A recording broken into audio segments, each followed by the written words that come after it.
régionalisé.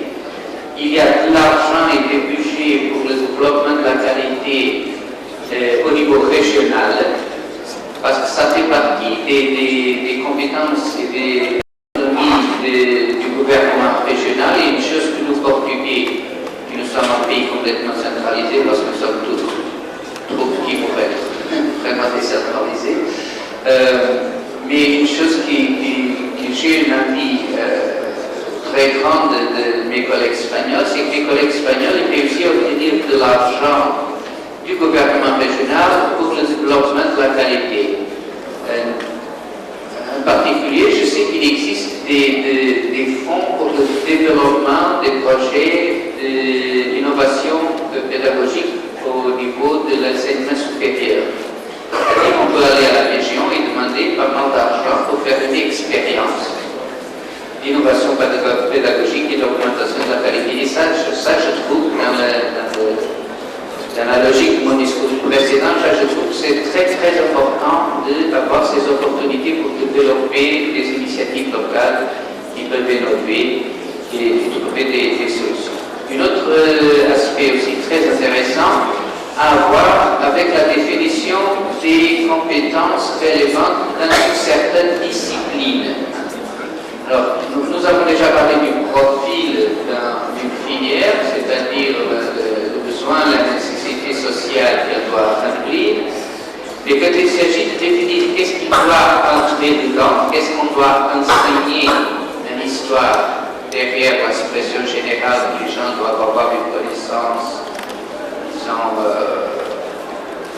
élargie du passé national, etc. Qu'est-ce que ça veut dire dans la pratique? Et en Espagne, ils ont fait, ils ont eu toute une sorte de projet où ils mettaient ensemble les directeurs de département d'une discipline, par exemple tous les directeurs de département d'histoire, tous les directeurs de département de géographie, et dans un processus assez long qui était financé avec des enquêtes aux étudiants, avec des enquêtes statistiques sur l'employabilité, etc. Ils faisaient une sorte de rapport, ils appellent les livres blancs, les livres blancs. Et ces rapports correspondent, ils sont très importants parce qu'ils correspondent au consensus académique sur ce qui est la référence d'une discipline. Et ça permet, dans la construction des curriculums spécifiques, d'avoir cette référence. On n'est pas obligé à faire explicitement tout ce qui est là. En effet, ce qui est là n'est pas une prescription de cours, mais une sorte d'orientation.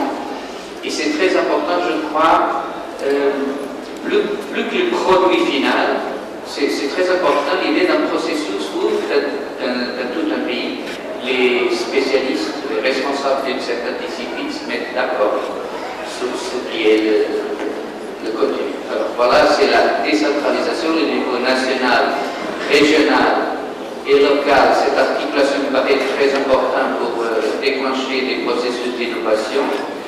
Et cette idée de, transversalement, de mettre les experts d'une discipline ensemble à construire des cadres de référence sans intervention directe de la tutelle, avec des fonds des projets indépendants pour achever des consensus qui donnent une légitimation accrue au processus de réforme et d'implémentation de la qualité.